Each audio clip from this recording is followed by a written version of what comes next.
Hey guys, welcome back to our episode Being 40, and today being Father's Day, we have what I like to call amazing fathers joining us today.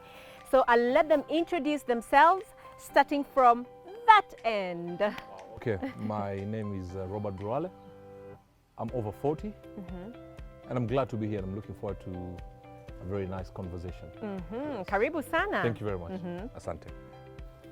Frank Mola, co-host of Being 40. I'm really excited to be 40, and of course, I want to see what Vina has for us today. Frank, yes, I'd like to hear more about parenting at 40. So Karibu sana, it's an honor actually to be hosting you. Asante. Yes. My name is Santo Kyengo, 40 as well, and very humbled to be invited to be a participant on this show this morning. Yes. And Santo, who's your wife? Wow, that's a very lovely question. Yeah. Yes. The last time I checked, I believe it was you.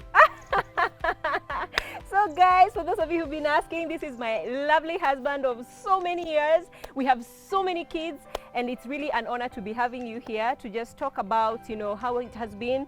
I've watched you parent, so usijaribu kudanganya tafadhali, yeah? Yes. So let's start. Maybe I can pick on you, Borale. Okay. Before you got married, or before you had your daughter, Right. I believe you have one daughter. Yes. I believe so as well. Yes. Oh my goodness. What was your idea about being a dad? Well, I thought it was all exciting, you know, what you see on the Mexican soaps and in the American movies.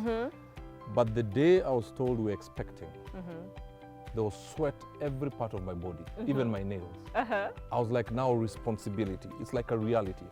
Before you are put in that situation, you know your imagination is not limited. Okay. But now when you're told it's finally going to happen, you're like, oh my goodness, am I up to the task? So the truth of the matter is, I was scared. Excited, but scared at the same time. Will I hack it? Do I have what it takes? It's on-job training because it wasn't planned. So it was on-job training. And I'm like, okay, fine, I hope I can cut it. Before then, I was responsible for myself.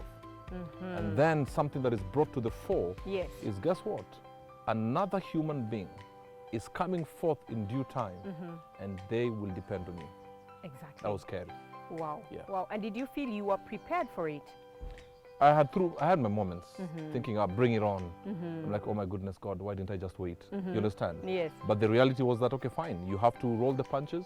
You have to, you know, it's like being thrown into the deep end your first time in the pool. Yes. So you either swim or you die. drown. So I decided to swim. Okay. Awesome. Awesome. Frank, how was it for you? I like about what he's saying. On-job training. Yes. You know, it's, I got my son when he was 27. And when my perception about being a dad was three things, like I was taught in school, the basic three things: food, shelter, and clothing. Yes. And for me, once that is provided, then I'm good to go. But until Jeremy came and you realize, my friend, it's beyond the three basic things that you're taught. You know, all of a sudden, your life stops being your own life. All of a sudden, your lifestyle, a lot of things change, you know, because there's a new human being, there's a new fresh breath of air that has come into your life. So I did not really know that a lot of things are going to change, having sleepless nights sometimes, Yes. Yes. trying to readjust one or two things. For example, if it's during the day and I'd sit back and you're hanging out with the boys. Remember, I was 27. My friend, all that had to change. Now it's all about changing diapers, and I'm like, well, now what is this? You know, so the basic things that I had in mind, which was food, shelter, and clothing, when I got into that side, I realized there's a lot of it. There's a lot of stuff. Wow. Yeah. And were you scared? Wow.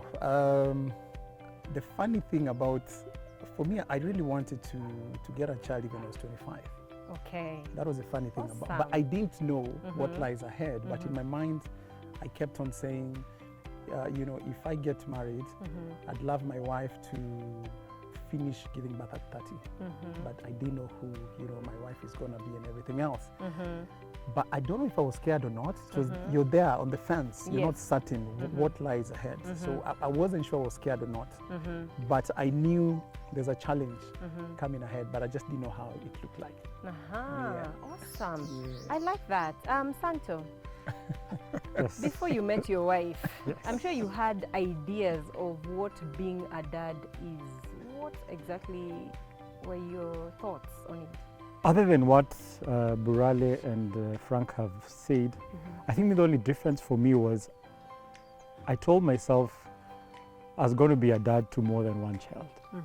And that was because I'm an only child. So at sometimes I felt I missed out on so many things. Sibling rivalry and being together, doing stuff together. I felt like I really missed out on that. So I told myself that I'll have more than one child. Wow, Yes. that is so profound. Now I understand why I have 3 children. Yes, Yes. I do understand, That's and why where it you're comes also from. pressing for more. May God Yes. help us. Amen. But Amen. thank you so much for Yes. now bringing it. I've always wondered, because when we started it's like only 2, but alas, Yes. we are at number 3. Yes. Yes. And still So counting. now I Yes. can see where Yes. that is coming from. Come back on a Yes. video. Yes. And now moving forward now that all of you are dads, do you ever feel like you met the expectations, what is written in the book about parenting and being a good dad? Or do you feel you failed in one way or the other? Frank, I can start with you. Well, I think what I came to learn is each family or each dad or each parent, you must come with your own formula for your kids or even for your family. If you depend, sometimes it is good to get advice, but apply it to your own environment. Okay. Right? Okay. So, I mean, being there and, now I have 2 boys. And sometimes, Awesome. just sitting back and having conversations with Jeremy and Jermaine. And I sit back and I tell myself, wow, I have to create a certain environment for these boys. We have to have certain level of conversations. Some of my expectations or some of the things that are happening now, I realize we must be friends. Yes. It get to some point, because as I get to teenage, I was just discussing with Burale a few minutes ago Yes. about Jeremy being a teenager. Yes. And some of the things he's going through, it was quite interesting that we shared in some of those things, So, but we'll share in those things, but Yes. you realize the way we'll approach them is a bit different. So they're like sort of common challenges or problems or areas of happiness, but just the way we approach them is a bit different. But it's fun. It's something that any other day, like my friend here, Santos, I would still want to add more and more, because it's just fun when you have kids there and Exactly. you exchange and you just yeah.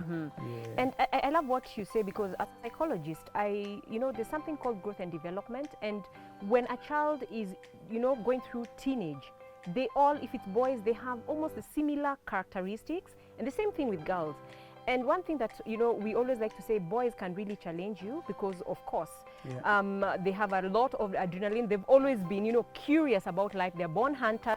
So you see this as you parent. Yeah. And I don't know how it has been for you, Borale, because, I know Santo has parented both, a daughter and a son.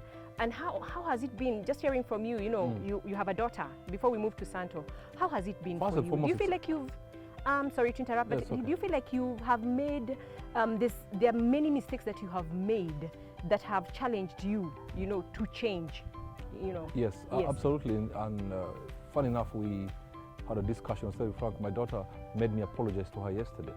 And that coming out from a Luya man's mouth is almost impossible, And I did realize she there's something she said, and thinking about it deeply, and I think I failed there, was when she would say, Dad, you never allow me to finish, to tell you what I'm feeling deeply. Okay. You always tell me off and say, no, that's not the way. And I realized, you need to give them a chance to express Yes. themselves. Yes. And it's funny that Santo said he's an only child. One of the things I feel I failed, I just wish she had a brother or sister. You understand? Maybe now I may be sometimes tough on her because I'm like, you're all I have. Yes. You understand? Yes. So I may come out too hard or too not understanding because you're all I have. You understand? Yes, I do believe I've tried my best and I keep on trying my best, but also I must accept that there are things I would have done better. Exactly. And of course the fact that I'm in a co-parenting situation. So try to be there for her physically as much as I possibly can, And yes, she made me realize a few mistakes I'd done. But if I was to do a scorecard, and if she was to do a scorecard, there would be more pros, you know, there would be more ticks than X's. Ah, that's nice. Yeah. I love that. I love that. And for you, Santo, Borale has talked about, you know, being overprotective, and Frank, you know, is like, you know, I'm learning, you know, even as, you know, it's a journey where, you know, parenting doesn't stop, because we are always also mentoring people who are not our own children. How has it been for you mentoring a son and a daughter in their teenage years, and coming from very different, we have very diverse personalities, because I mean, these children are an intermarriage of, you know, both our personalities. How has it been for you? I think, like I think Frank mentioned, it's not a one shoe fits all situation when raising up children. What I've learned is to raise them up as individuals, study them, know them as individuals, and this takes time of interacting with them, which I've intentionally tried to do, despite I travel quite a bit, but especially during this COVID period, I think it's God sent, because I've come to know them even much better as individuals, and from learning the individuality, I've been able to try and parent them as individuals and try and bring the best out of them and understand them much better. Yes, so for me, it's basically treating them as individuals and trying to bring the best out of them and trying to make them comfortable with me, but also making them realize at the end of the day, I'm their parent, and what I want for them is the very best. Yes. Awesome, awesome. So guys, in 1 minute, I'd like to just give me, you know, a reason or what you think makes you a great dad. And I'll start with you, Santo. Wow. Thank you, Jesus. All right, I've been enjoying hearing what all the other men have been saying, but for me, I think the greatest thing is I'm very intentional with my children. I think I was mentioning to Borale and Frank that I don't think I've ever missed any occasion of my kids, despite me traveling quite a bit. I'm always there. Whatever function it is, I'm always present. And it's something I told myself that I'll intentionally be in the lives of my children. And for that, I think I'll pat my back for doing it, and I've actually actualized it. So for me, I think that's the greatest thing I've done when it comes to parenting my children. Santo, I'd like to appreciate you for that, because truly, personally, I have missed so many occasions. I think, you know, on a scale of 1 to 10, I'm on like 3. But I always have that assurance that you're there, because whether you're traveling, you reschedule, you know, just to make sure that someone is there. And I really want to honor you for that. Thank you so much, because what you've actually said, I am a witness. Yes, so I can be counted. Tissue will be given later. Producer, yes. Men at 40 don't cry. I mean, and yeah, you guys are, you know, awesome dads. That's a fallacy. At 40, we are in touch with our feelings, With your feelings. and ourselves. Yes. Okay. Oh, okay. Point taken. Wow, awesome. I love that. Yes. Frank, what do you think, in 1 minute, what do you think makes you a great dad? I think I'll borrow from what Santo said, which I'll sum it up as time, right? Equally, and you'll admit most of the time, I would meet you and Santos in flights. Yes. So 90% of the time, you'd be out there. But the one thing I would just say is, I didn't have that much time, even though I would also attend all sessions for my son, like in school. I would always try to get that time and make sure. I think I've attended like 95%. But the special thing is just creating that time. There's nothing else, right? Somebody says you might end up chasing after money for the rest of your life. Exactly. Then by the time you have it, then your life is ending, right? So I feel time is the most precious thing that I've come to learn. I did not know initially, because I thought when I'm going to fend or work and you bring all these material things, Yes. I'm like, guys, you need to be happy. Yes. But sometimes you buy stuff for them and they're like, no, Daddy, can you go here? Can you do this and that? So time and COVID-19 has cemented it in that you spend time with them even without buying anything. It's just fun. So I would still want to continue developing on that and realize how precious time is. So that's the one thing I would say for me, time is the only thing I feel has been part and parcel of this journey. Okay. Yeah. Awesome. Barale, what do you think makes you a great dad? If I borrow from the two gentlemen, because since we're borrowing each other, time is very key. Many a times people think paying school fees, buying clothes and iPads and iPhones is what epitomizes a father. But if you ask these kids, they want the time. And Santo and I are parents in the same school, and we meet at the school function. Yes. But the one thing is also to introduce my daughter to the God that I serve. Amen. That for me is something I would Awesome. never That's exchange powerful. for anything. But also one thing that my daughter God has used my daughter to make me forgive myself for my past mistakes. Wow. As I sit here, I'm a man who has made grave mistakes. My goodness. I mean, people talk about the God of second chances. Well, I left that God long time ago. I experienced the God of 1,000 chances. Amen. And it's to make sure that the mistakes I made, the pitfalls I fell into, is to make sure another human being who is directly under my authority, not to fall for that. Wow. So it's a chance of redemption and forgiving myself and understanding the amazing grace of God. Yes. Wow, I wish I had like 2 hours with you guys. I mean, this is such a powerful session. And seeing you guys coming from a place where you had perceptions about being a dad and the mistakes that you have had, and what you feel makes you a great dad. I'm sure there's so many people who are watching and are looking up to you, based on the, wealth of experience that you've had, having, parented almost like, let's say on a give or take maybe 20 years. What advice would you give someone out there about parenting, being that great dad? And I'll just leave it on the floor. Whoever wants to go first can, pick it up and tell us, what do you think is the greatest advice you'd give someone who's looking up to you? Probably they're getting their firstborn and they don't know, just like you guys, there's all this anxiety, they're scared, they don't know how this is going to turn out. What is that one thing that you would tell them? Wow. So let me go first. I think I'll just summarize it and say just be present. Wow. And when I say be present, to Barale's point, is not paying fees, is not the material things, but be present.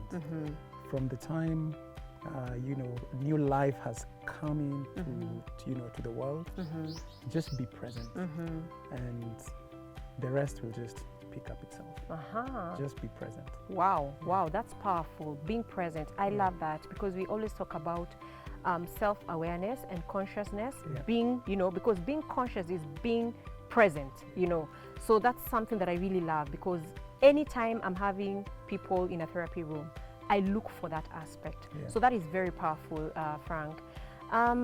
Gentlemen, Santo, anything?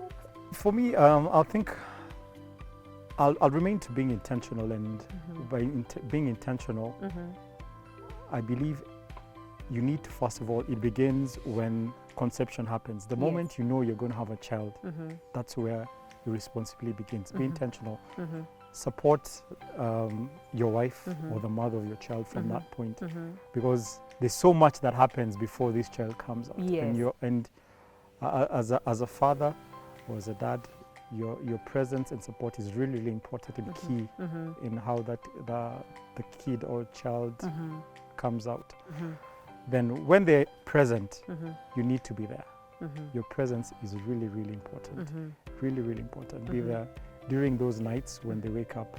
It's not, you're not a sissy, for lack of better words, when you change diapers or wake up and feed the child. You're not. I remember I did it for all my children, and I really enjoyed it. I remember I used to go around.